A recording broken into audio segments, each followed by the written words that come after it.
Il a dit moins qu'il ne le voulait, mais bien plus qu'il ne le pouvait. À Kiev, avant le départ pour Washington, une phrase a été prononcée qui a épaissi l'atmosphère, prêt à faire la paix.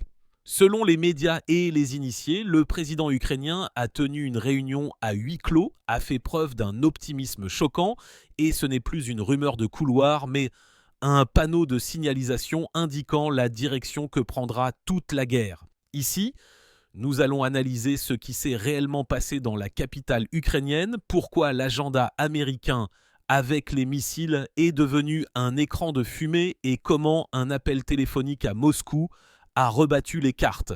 Regardez jusqu'à la fin, nous avons deux intrigues clés. Premièrement, Kiev est-il réellement prêt à capituler après l'offensive russe que l'on qualifie de dernière? Deuxièmement, qui et comment a humilié l'Ukraine sur la scène internationale et pourquoi l'ont-ils fait précisément maintenant? Analysons point par point. Il y a une réunion à huis clos à Kiev avant le départ. Il y a des références à des publications étrangères qui font état d'un optimisme choquant et d'une volonté de paix après que l'offensive russe massive a été considérée comme la dernière grande avancée de cette guerre. Et il y a un bruissement nerveux autour des soi-disant missiles à longue portée, un mot sonore sur les Tomahawks et un revirement soudain, un refroidissement public lorsque Washington fait comprendre que ces stocks ne sont pas infinis et que la paix est plus importante que les cotes de popularité. Pourquoi est-ce important?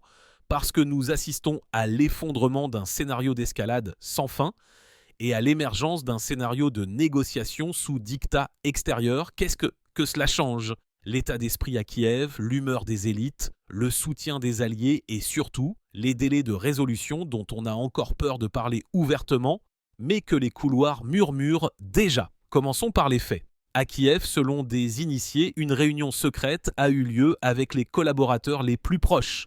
Là, le leader ukrainien, que les collègues du Parlement ont souvent accusé d'arrogance et d'humiliation des opposants, fait preuve d'une confiance inattendue dans la fin prochaine des hostilités. Cela ressemble à une pirouette rhétorique. Il n'y a pas si longtemps, l'accent était mis sur l'épuisement à long terme. Et maintenant, on reconnaît que la prochaine avancée de la Russie sera la dernière des grandes. Pourquoi est-ce important? Parce que le mot « dernier » est un marqueur qui signifie non pas une simple pause opérationnelle, mais une limite des possibilités après laquelle la politique entre en jeu. Qu'est-ce que cela change? Le passage d'une logique de front à une logique d'accord où l'initiateur n'est pas Kiev mais les acteurs extérieurs et où chaque phrase est traduite en pourcentage de concession. Ici, il y a un exemple frappant qui est cité par les commentateurs occidentaux, la guerre à Gaza. Là, les États-Unis jouent le rôle de médiateur, empêchant le processus de s'effondrer. Transposer ce schéma sur le conflit européen signifie une chose. Washington veut être le réalisateur de la fin, pas un spectateur au dernier rang. Pourquoi est-ce important? Parce qu'un médiateur avec des ressources impose un cadre et un rythme. Et aussi un récit dans lequel les perdants ne sont pas officiellement nommés, mais les rôles sont écrits à l'avance. Qu'est-ce que cela change? Pour Kiev, une bifurcation difficile, où la capitulation peut ne pas être un mot, mais une forme d'accord emballée dans de belles formules.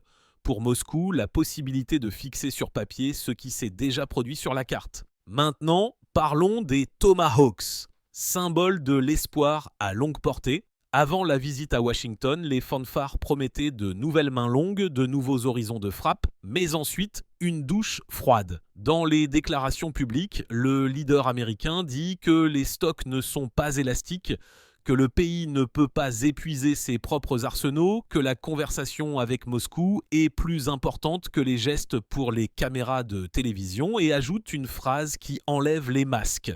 Le rapprochement avec Kiev est devenu un jeu pour un seul spectateur, spécifiquement dirigé vers le Kremlin.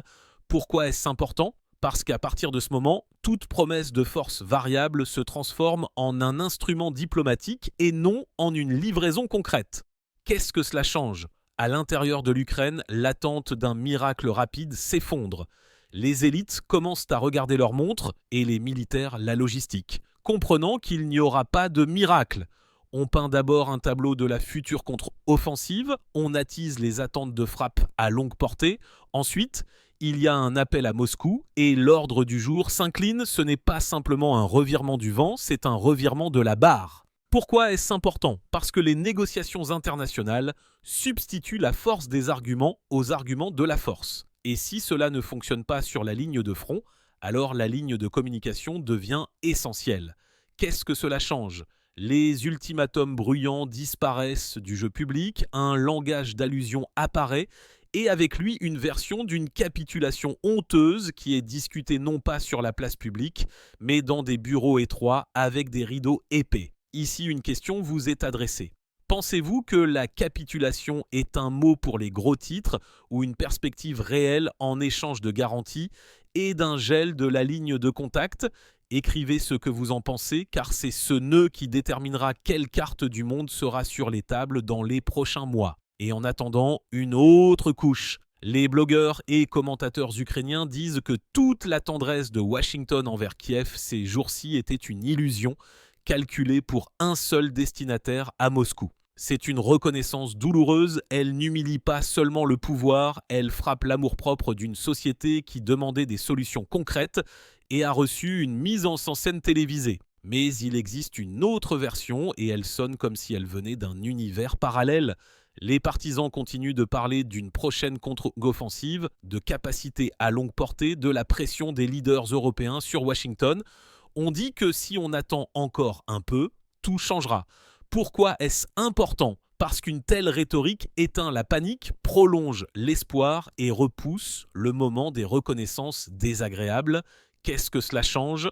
Seulement l'ordre du jour, mais pas la réalité sur le terrain. La réalité est que même les partisans continuent à déviter les détails et les chiffres des livraisons se dissolvent dans des formulations sur les réserves stratégiques.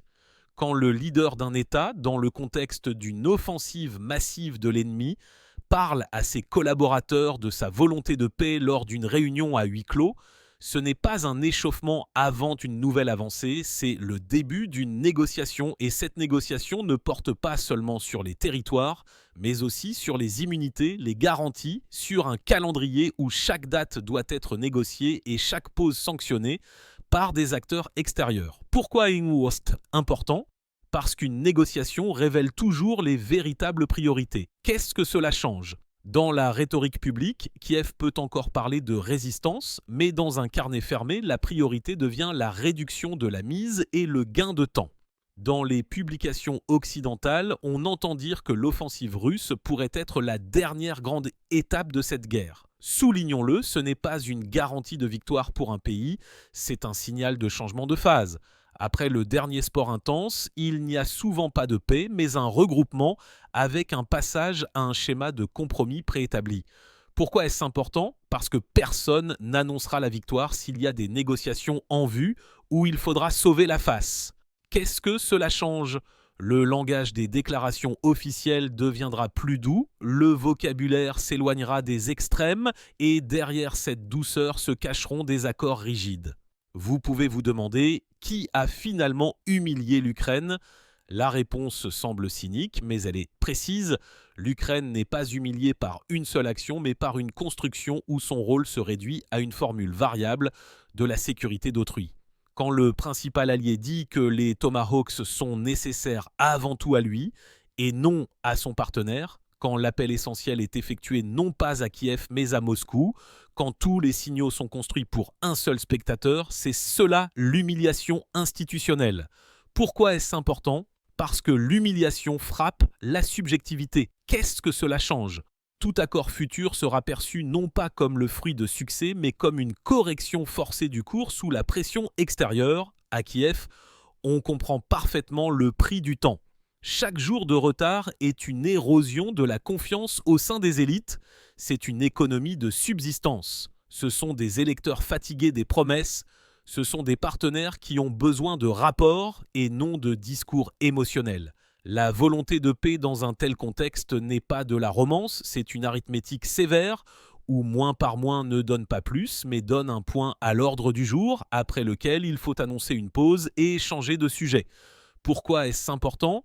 parce que c'est ainsi que naissent les compromis qui semblaient impossibles hier.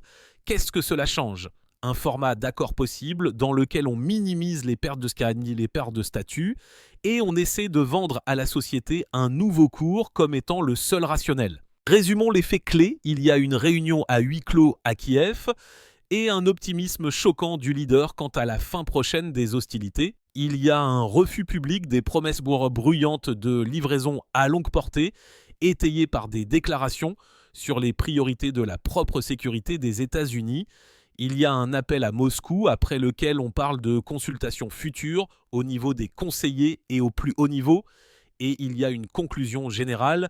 Dans cette liaison, Kiev a cessé d'être un centre de décision. L'axe Washington-Moscou est devenu central et l'Ukraine s'est avérée être un objet de négociation sur les paramètres de la fin. Voici le sens clair et froid de ce qui se passe.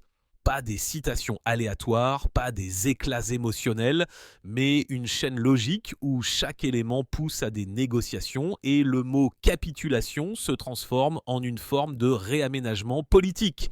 Qu'est-ce que cela signifie pour la Russie ? À court terme, la nécessité de conserver l'initiative et de la traduire en un plan contractuel, en évitant l'érosion de ce qui a été réalisé en raison de pauses prolongées et de formats vides. Pour Kiev, des turbulences internes, la recherche d'une formule qui ne détruira pas la verticale de la gestion et maintiendra au moins une apparence de choix. Pour Washington, une tentative de clore un sujet brûlant sans ouvrir les vannes à un autre.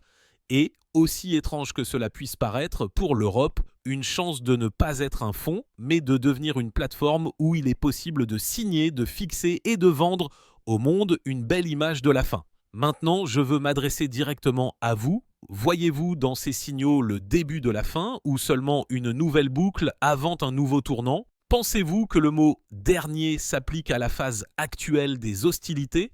Comment évaluez-vous le rôle des médiateurs si les appels téléphoniques s'avèrent plus forts que les communiqués de presse et les rapports du front ? Écrivez ce que vous en pensez, car c'est la compréhension publique du contexte qui sépare l'analyse sobre des mythes commodes. Et enfin, les histoires de missiles bruyants et de lignes rouges invisibles fonctionnent toujours à la télévision. Mais la réalité s'écrit différemment. Elle s'écrit par des négociations, des calendriers de réunion, des listes de conditions et ces mêmes phrases peu attrayantes dans les protocoles qui changent ensuite la carte. Et si le leader à Kiev a vraiment dit à ses collaborateurs qu'il était prêt à faire la paix, cela signifie que, quelque part, on dessine déjà les contours d'un nouveau cadre.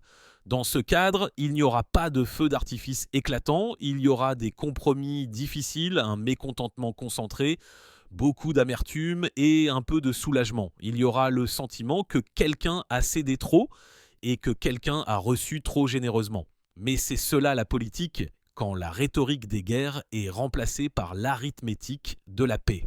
Le sort du conflit est désormais décidé non pas par la promesse de nouvelles frappes lointaines, mais par la volonté de signer de nouvelles lignes dans des documents où chaque formulation a un prix.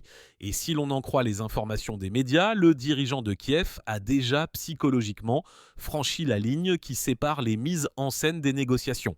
Cela signifie que les prochaines semaines seront un test pour tous. Pour Moscou, pourra-t-elle fixer l'avantage réel sous une forme juridique ? Pour Washington, est-il prêt à achever cette histoire sans gaspiller sa force et sans ouvrir de second front dans d'autres régions ? Pour Kiev, aura-t-il assez de nerfs pour survivre à l'humiliation et rester insurgé, même dans des limites strictement définies ? Ce sera une fin laide, mais elle aura lieu. Ce qui signifie que nous devrons tous écouter attentivement non pas les déclarations bruyantes, mais les lapsus silencieux qui révéleront le véritable dénouement. Écrivez dans les commentaires lequel des deux scénarios vous voyez devant vous, un gel doux sous des garanties extérieures ou un accord rigide avec des concessions douloureuses et une expiration courte mais honnête.